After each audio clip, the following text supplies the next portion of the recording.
فإذا جاء أجلهم لا يستأخرون ساعة ولا يستقدمون। এক মুহূর্ত বিলম্ব হবে না, এক মুহূর্ত আগেও মালাকুল মউত আসবে না। যথা সময়ে মালাকুল মউত চলে আসবে। আমাদের দেশে বিশেষ করে যখন কোনো মানুষ মারা যায়, মাইকের মধ্যে ঘোষণা দেওয়া হয়, আপনাদের এলাকায় যদি কেউ মারা যায়, হয়তোবা ঘোষণা এমন ভাবে মাইকে দিবে, মধ্যপঙ্গলী নিবাসী অমকের ছেলে অমক আজ বিকাল 5 ঘটিকায় ইন্তেকাল করিয়াছে। আগামীকাল সকাল 8 ঘটিকায় মধ্যপঙ্গলী জামে মসজিদের সামনে তার নামাজে জানাজা অনুষ্ঠিত হবে। সকল ধর্মপ্রাণ মুসলমানদেরকে মরহুমের জানাজায় শরীক হওয়ার জন্য অনুরোধ করা গেল। যখন কোনো মানুষ মারা যায়, আপনাদের অঞ্চলে এইরকম ভাবে প্রচার হয় কি হয় না? এই যে মাইকের মধ্যে মৃত্যুর খবর প্রচার করা হলো, এখানে একটা আরবি শব্দ বলে, শব্দটা হলো ইন্তেকাল। ইন্তেকাল শব্দটি আরবি শব্দ, অর্থ হলো স্থানান্তরিত হওয়া। তার মানে একটা মানুষ মৃত্যুর মাধ্যমে চূড়ান্তভাবে শেষ হয়ে যায় না, বরং মৃত্যুর মাধ্যমে সে দুনিয়ার জগৎ থেকে স্থানান্তরিত হয়ে নতুন আর এক জগতের বাসিন্দা হয়ে যায়, যেই জগতের নাম হাদিসের ভাষায় বলা হয় আলমে বরজাখ। তাহলে বলুন, একটা মানুষের ইন্তেকাল বা মৃত্যু, এটা কি তার সবকিছু শেষ হয়ে যাওয়া? না। এই দেহটা, এটার কোনো দাম নাই। এই দেহের দাম ততক্ষণ, বলে দেহের সাথে রূহ আছে যতক্ষণ। মানুষের মূল হলো তার রূহ। মানুষের মূল কি? জোরে বলেন, জোরে বলেন না, ঘুম আসতেছে নাকি? নারায়ে তাকবীর। মানুষের মূল কি? জবান খুলে বলেন, রূহ। যেমন মনে করেন আপনাদের এলাকার একজন লোক ঢাকায় মারা গেছে। মারা গেছে কোথায়? এখন তার জানাজা হবে আপনাদের মসজিদের সামনে। সকালবেলায় লোকজন চলে আসছে, এখনো ঢাকা থেকে যার জানাজা হবে তাকে আনা হয়নি, বা আসতেছে, রোডে রাস্তায় আছে।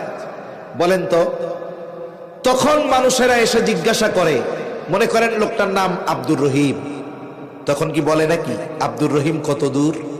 কি বলে? লাশ কত দূর। লাশ শব্দের অর্থ বলে লা শাইউন ফি, যার মধ্যে কিছুই নাই। বলে কি নাই? কিছুই নাই বলতে রূহ নাই। রূহটা হলো মূল। তার মানে দেহ থেকে যখন রূহ বের হয়ে যায়, এই দেহটার কোনো দাম নাই। আমি আল্লাহর কসম করে বললে ভুল হবে না, আমার জীবনে এমন অভিজ্ঞতাও আছে। এক মাহফিলে গিয়েছি, আমার এশার পরে বয়ান, মাগরিবের পরে বয়ান করতেছেন চট্টগ্রামের একটা প্রসিদ্ধ মাদ্রাসা, পটিয়া মাদ্রাসার একজন মুহাদ্দিস। ওনার বয়ানের শেষ দিকে হঠাৎ করে হই হুল্লো লেগে গেল। ওই মুহূর্তে আমিও মাহফিলে পৌঁছিয়েছি। আমি চিন্তা করলাম কোনো গ্যাঞ্জাম টেঞ্জাম লাগলো নাকি, কিন্তু একটু এগিয়ে এসে দেখলাম কোনো গ্যাঞ্জাম না। একজন মানুষ, সুস্থ মানুষ, তিনি বয়ান শুনতেছিলেন। হযরতের বয়ানের শেষ দিকে ওইখানে তিনি হঠাৎ করে অসুস্থ হয়ে গেলেন। মুহূর্তের ভিতরেই তিনি ইন্তেকাল করলেন, মারা গেলেন। আল্লাহ না করুন, আপনারা এখানে যারা বয়ান শুনতে এসেছেন, হয়তো আপনাদের অনেকের স্ত্রী কন্যা তারাও এসেছে, অথবা অনেকের স্ত্রী কন্যা বাসায় রয়েছে, তারা বাসায় আছে। আপনি বাসায় যাবেন, আপনার স্ত্রী চিন্তা করতেছে আমার স্বামী গভীর রজনী পর্যন্ত ওয়াজ শুনে আসবে, এসেই যেন বিছানায় শুয়ে পড়তে পারে। এই জন্য হয়তো আপনার বিছানাটা পরিষ্কার করে সুন্দর মতো বালিশ, ল্যাপ, কম্বল দিয়ে রাখছে, যাতে আপনি গিয়েই শুয়ে পড়তে পারেন।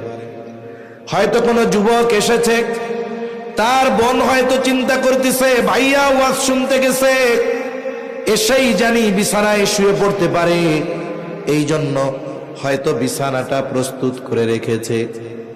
আল্লাহ না করুন ওই যুবক অথবা ওই ব্যক্তি যদি এখানে ইন্তেকাল করে, বলেন তো তার লাশটাকে নিয়ে যখন বাড়িতে যাওয়া হবে, ওই বাড়ির ভাইয়ের বোন অথবা স্বামীর স্ত্রী কি বলবে নাকি, আমি তো আমার স্বামীর জন্য, আমি তো আমার ভাইয়ের জন্য আজকে রাত্রে শোয়ার জন্য বিছানাটা প্রস্তুত করে রেখেছিলাম, জানাজা তো আগামীকাল সকাল বেলায় হবে, তাহলে বাকি রাতটা ওই বিছানায় কম্বলের তলে আমার ভাইয়ের লাশটা থাকুক। রাখবে? জোরে বলেন, রাখবে? আপনাকে এখান থেকে ওই লাশের খাটিয়া এনে নিয়ে যাওয়া হবে। সবাই চিন্তা করবে সকালে ব্যস্ততা আছে, লাশ বাইরে থাক, আমরা একটু শীতে কম্বল গায়ে দিয়ে ঘুমাই। এটাই বাস্তবতা।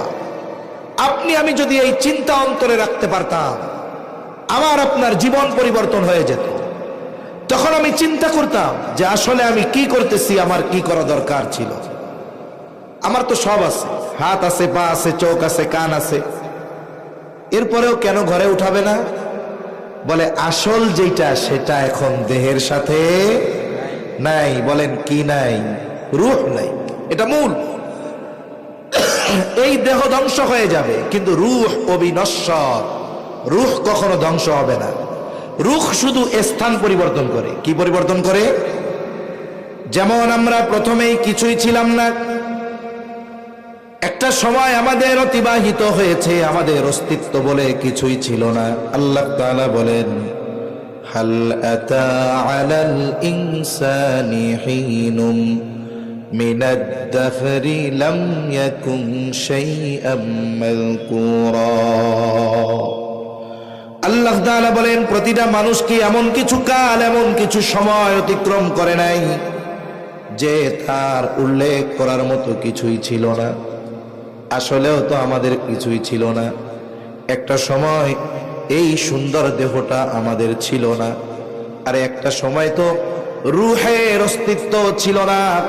হাদিসের মধ্যে এসেছে আল্লাহ তাআলা আদম আলাইহিস সালাতু ওয়াস সালামকে মাটি থেকে বানিয়েছেন, আর আদম আলাইহিস সালামের পৃষ্ঠদেশ তথা পিঠ থেকে কিয়ামত পর্যন্ত যত মানুষ আসবে, যত মানুষ এসেছে, যত মানুষ আছে, আল্লাহ তাআলা সকলের রূহ একত্রিতভাবে একত্রে আদম আলাইহিস সালামের পৃষ্ঠদেশ তথা পিঠ থেকে যিনি বের করেছেন তিনি কে?